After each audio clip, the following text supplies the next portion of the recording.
नमस्कार, भव्य भारत न्यूज में आप सभी दर्शकों का स्वागत है। सनातन इस प्रकृति की धुरी है, यह कहें तो शायद अतिशयोक्ति नहीं होगी। सनातन को जिसने जान लिया, उसे इंसान से देवत्व की तरफ बढ़ने में जरा भी हिचक या कठिनाई नहीं होगी। आज से हम यह कार्यक्रम शुरू करने जा रहे हैं, जिसमें एक एक करके आपको बताएंगे कि सनातन के कितने अवयव हैं और उनका क्या महत्व है। इसके पहले आप सभी दर्शकों से अनुरोध है कि आप चैनल को सब्सक्राइब कर लें, ताकि महत्वपूर्ण वीडियो आप तक पहुंचे और आप इसका लाभ उठा सकें। अधिकतर हिंदुओं के पास अपने ही धर्म ग्रंथ को पढ़ने की फुर्सत नहीं है। वेद उपनिषद पढ़ना तो दूर, वे गीता तक को नहीं पढ़ते, जबकि गीता को 1 घंटे में पढ़ा जा सकता है। हालांकि कई जगह वे भागवत पुराण सुनने या रामायण का अखंड पाठ करने के लिए समय निकाल लेते हैं, या घर में सत्यनारायण की कथा करवा लेते हैं और जानते हैं कि यही सनातन है, जो सरासर वे बुनियाद है। देखा जाए तो शास्त्रों को 2 भागों में बांटा गया है, श्रुति और स्मृति। श्रुति के अंतर्गत धर्म ग्रंथ वेद आते हैं और स्मृति के अंतर्गत इतिहास और वेदों की व्याख्या की पुस्तकें पुराण, महाभारत, रामायण, स्मृतियां आदि आते हैं। हिंदुओं के धर्म ग्रंथ तो वेद ही हैं। वेदों का सार उपनिषद है और उपनिषदों का सार गीता है। अब आपको बताते हैं कि वेदों में क्या है। वेदों में ब्रह्म यानी ईश्वर, देवता, ब्रह्मांड, ज्योतिष, गणित, रसायन, औषधि, प्रकृति, खगोल, भूगोल, धार्मिक नियम, इतिहास, संस्कार, रीति रिवाज आदि लगभग सभी विषयों से संबंधित ज्ञान भरा पड़ा रहता है वेद में। वेद 4 हैं: ऋग्वेद, यजुर्वेद, सामवेद और अथर्ववेद। ऋग्वेद का आयुर्वेद, यजुर्वेद का धनुर्वेद, सामवेद का गंधर्ववेद और अथर्ववेद का स्थापत्य वेद, ये क्रमशः चारों वेदों के उपवेद बतलाए गए हैं। ऋक् अर्थात स्थिति और ज्ञान से लिया गया है। इसमें भौगोलिक स्थिति और देवताओं के आवाहन के मंत्रों के साथ बहुत कुछ है। ऋग्वेद की ऋचाओं में देवताओं की प्रार्थना, स्तुतियाँ और देवलोक में उनकी स्थिति का वर्णन मिलता है। इसमें जल चिकित्सा, वायु चिकित्सा, सौर्य चिकित्सा, मानव चिकित्सा और हवन द्वारा चिकित्सा आदि की भी जानकारी मिलती है। अब हम बात करते हैं यजुर्वेद की। यजु अर्थात गतिशील आकाश एवं कर्म।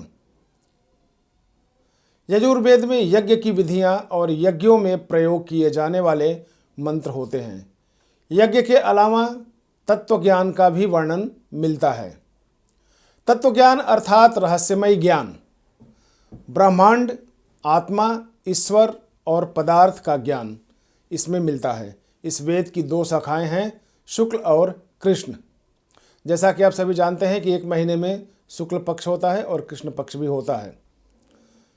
अब हम आते हैं सामवेद पे। सामवेद, साम का अर्थ होता है रूपांतरण और संगीत, सौम्यता और उपासना। इस वेद में ऋग्वेद की ऋचाओं का संगीतमय रूप है। इसमें सविता, अग्नि और इंद्र देवताओं के बारे में जिक्र मिलता है। इसी से शास्त्रीय संगीत और नृत्य का जिक्र भी मिलता है।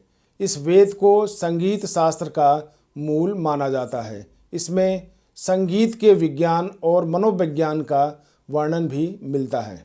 अथर्ववेद, थर्व का अर्थ है कंपन और अथर्व का अर्थ अकंपन।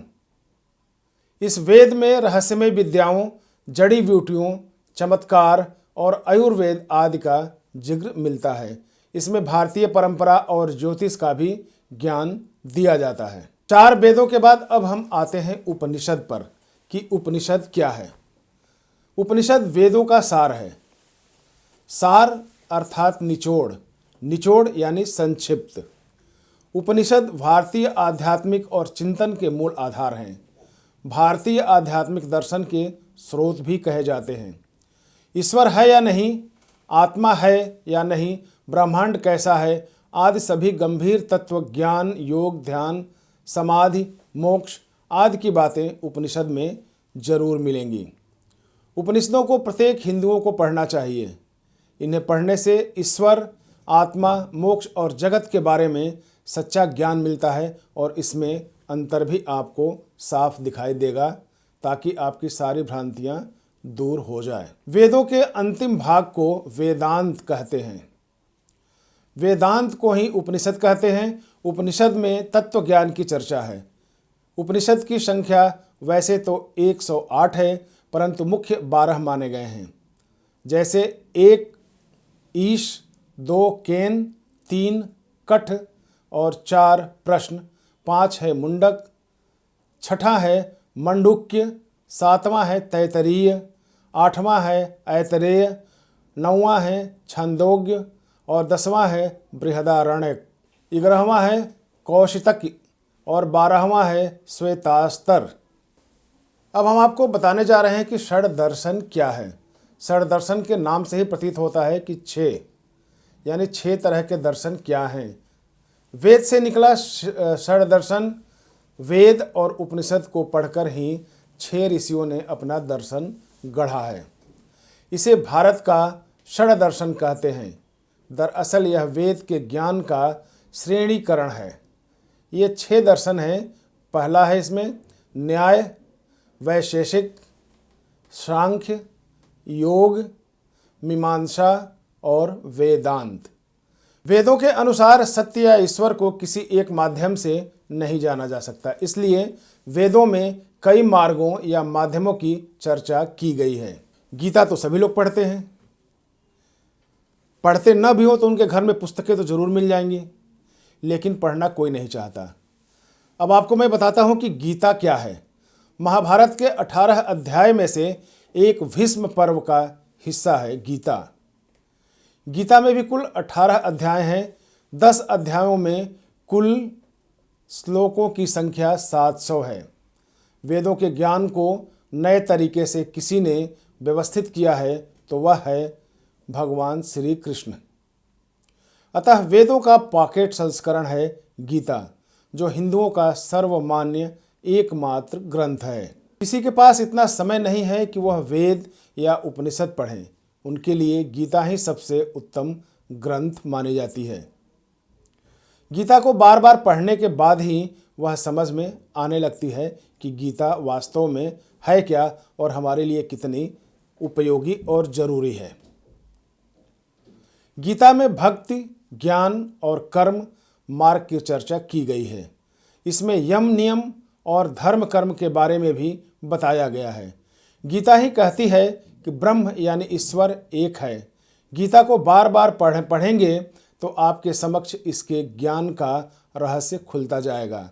गीता के प्रत्येक शब्द पर एक अलग अलग ग्रंथ लिखा जा सकता है, जिस पे शोध कार्य आज भी कई यूनिवर्सिटीज में चल रहे हैं। गीता में सृष्टि की उत्पत्ति, जीव, विकास क्रम, हिंदू संदेशवाहक क्रम, मानव उत्पत्ति, योग, धर्म, कर्म, ईश्वर, भगवान, देवी देवता, उपासना, प्रार्थना, यम और नियम के अलावा राजनीति, युद्ध, मोक्ष, अंतरिक्ष, आकाश, धरती संस्कार, वंश, कुल, नीति, अर्थ, पूर्वजन्म, जीवन, प्रबंधन, राष्ट्र निर्माण, आत्मा, कर्म सिद्धांत, त्रिगुण की संकल्पना, सभी प्राणियों में मैत्री भाव आदि सभी की जानकारी बड़े ही तारतम्य तरीके से आपको मिल जाएंगे। आप इसका अध्ययन करके अपने जीवन को धन्य कर सकते हैं। श्रीमद् भगवत गीता योगेश्वर श्री कृष्ण की वाणी है। इसके प्रत्येक श्लोक में ज्ञान रूपी प्रकाश है, जिसके प्रस्फुटित होते ही अज्ञान का अंधकार नष्ट हो जाता है। ज्ञान, भक्ति, कर्म, योग मार्गों की विस्तृत व्याख्या की गई है। इन मार्गों पर चलने से व्यक्ति निश्चित ही परम पद का अधिकारी बन जाता है। गीता को अर्जुन के अलावा संजय ने सुना और उन्होंने धृतराष्ट्र को सुनाया। गीता में श्री कृष्ण ने 574, अर्जुन ने 85, संजय ने 40 और धृतराष्ट्र ने 1 श्लोक कहे हैं। अब हम आपको बताते हैं कि इतने सारे श्लोक जो लिखे गए हैं इनके बिंदुवार मतलब क्या होते हैं। सबसे पहले लिखा गया है ईश्वर के बारे में। ब्रह्म यानी कि परमात्मा। गीता में लिखा गया है कि ब्रह्म एक ही है, जिसे कुछ लोग सगुण यानी कि साकार और कुछ लोग निर्गुण निराकार कहते हैं। हालांकि वह अजन्मा अप्रकट है, उसका न तो कोई पिता है और न ही कोई उसका पुत्र है। वह किसी के भाग्य या कर्म को नियंत्रित नहीं करता, न ही वह किसी को दंड या पुरस्कार देता है। उसका न तो कोई प्रारंभ है और न ही अंत। वह अनादि और अनंत है। उसकी उपस्थिति से ही संपूर्ण ब्रह्मांड चलायमान है। सभी कुछ उसी से उत्पन्न होकर अंत में उसी में लीन हो जाता है, यानी कि ब्रह्म लीन हो जाता है। यहाँ सवाल उठता है कि ब्रह्मांड क्या है। तो ब्रह्मांड के बारे में हम आपको बताते हैं कि यह दिखाई देने वाला जगत फैलता जा रहा है और दूसरी ओर से यह सिकुड़ता भी जा रहा है। लाखों सूर्य, तारे और धरतियों का जन्म है तो इसका अंत भी। जो जन्मा है वह मरेगा भी। सभी कुछ इसी ब्रह्म से जन्मे और इसी ब्रह्म में लीन हो जाने वाले हैं। यह ब्रह्मांड परिवर्तनशील है। इस जगत का संचालन उसी की शक्ति से स्वतः ही होता रहता है। जैसे कि सूर्य के आकर्षण से ही धरती अपनी धुरी पर टिकी हुई है और चलायमान है, उसी तरह से लाखों सूर्य और तारे एक महासूर्य के आकर्षण से टिके होकर संचालित हो रहे हैं। उसी तरह लाखों महासूर्य उस एक ब्रह्मांड की शक्ति से ही जगत में विद्यमान माने जाते हैं। आत्मा के बारे में कई लोग संशय व्यक्त करते हैं, तरह तरह से इसको परिभाषित भी करते रहते हैं। तो आज हम आपको बताते हैं कि आत्मा क्या है। आत्मा का स्वरूप ब्रह्म यानी कि परमात्मा के समान है। जैसे जैसे सूर्य और दीपक में जो फर्क है, उसी तरह आत्मा और परमात्मा में फर्क माना गया है। आत्मा के शरीर में होने के कारण ही यह शरीर संचालित हो रहा है। ठीक उसी तरह जिस तरह की संपूर्ण धरती, सूर्य, ग्रह, नक्षत्र और तारे भी इस एक परम पिता की उपस्थिति से ही संचालित हो रहे हैं। आत्मा का न जन्म होता है और न ही उसकी कोई मृत्यु होती है। आत्मा एक शरीर को छोड़कर दूसरा शरीर धारण करती है। यह आत्मा अजर और अमर है। आत्मा का कभी नाश नहीं होता।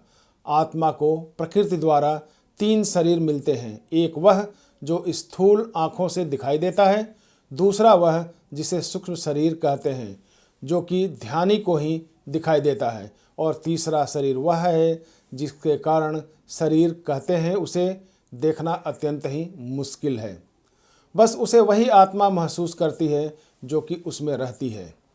आप और हम दोनों ही आत्मा हैं। हमारे नाम और शरीर अलग अलग जरूर हैं, लेकिन भीतरी स्वरूप एक ही है। स्वर्ग के बारे में भी कई सवाल आए हैं हमारे पास। आज हम आपको बताने जा रहे हैं कि स्वर्ग क्या है। स्वर्ग और नरक के बारे में वेदों के अनुसार पुराणों के स्वर्ग या नरक को गतियों से समझा जा सकता है।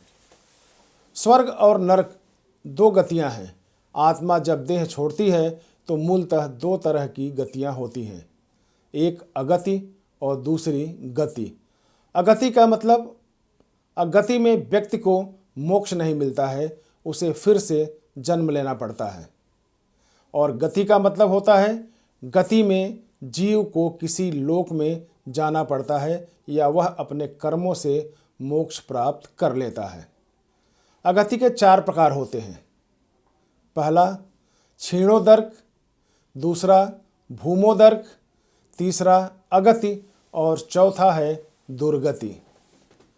क्षीणोदर्क गति में जीव पुनः पुण्य आत्मा के रूप में मृत्यु लोक में आता है और संतों का जीवन जीता है। भूमोदर्क में वह सुखी और ऐश्वर्यशील जीवन पाता है। अगति की स्थिति जब बनती है तो अगति में नीच या पशु जीवन में वह प्राणी चला जाता है। दुर्गति में वह कीड़ों जैसा जीवन पाता है। गति के अंतर्गत 4 लोक दिए गए हैं। पहला कहें तो ब्रह्मलोक, दूसरा देवलोक, तीसरा पितृलोक, तीसरा पितृलोक और चौथा नरकलोक। जीव अपने कर्मों के अनुसार उक्त लोकों में स्वतः ही चला जाता है, क्योंकि यह प्रकृति की व्यवस्था है, ब्रह्मांड की व्यवस्था है। 3 मार्गों से यात्रा कैसे होती है? तो सबसे पहले हम बता दें कि मृत्यु के बाद क्या होता है। जब भी कोई मनुष्य मरता है या आत्मा शरीर को त्याग कर यात्रा प्रारंभ करती है, तो इस दौरान उसे 3 प्रकार के मार्ग मिलते हैं। ऐसा कहते हैं कि उस आत्मा को किसी मार्ग पर चलाया जाएगा, यह केवल उसके कर्मों पर ही निर्भर करता है। ये 3 मार्ग हैं, अर्ची मार्ग, धूम्री मार्ग और उत्पत्ति विनाश मार्ग। अर्ची मार्ग ब्रह्मलोक और देवलोक की यात्रा के लिए होता है और उत्पत्ति विनाश मार्ग नरक की यात्रा के लिए होता है। धर्म और मोक्ष के बारे में भी अगर आप समझ लें तो ये आपके लिए एक सफलता का कारण बन सकता है। धर्म ग्रंथों के अनुसार धर्म का अर्थ है यम और नियम को समझकर उसका पालन करना। नियम ही धर्म है। धर्म, अर्थ, काम और मोक्ष में से मोक्ष ही अंतिम लक्ष्य होता है। हिंदू धर्म के अनुसार व्यक्ति को मोक्ष के बारे में विचार करना चाहिए। मोक्ष क्या है? स्थिति प्रज्ञ आत्मा को मोक्ष मिलता है। मोक्ष का भावार्थ यह है कि आत्मा शरीर नहीं है। इस सत्य को पूर्णतः अनुभव करके ही अशरीर होकर स्वयं के अस्तित्व को पुख्ता करना ही मोक्ष की प्रथम सीढ़ी मानी जाती है।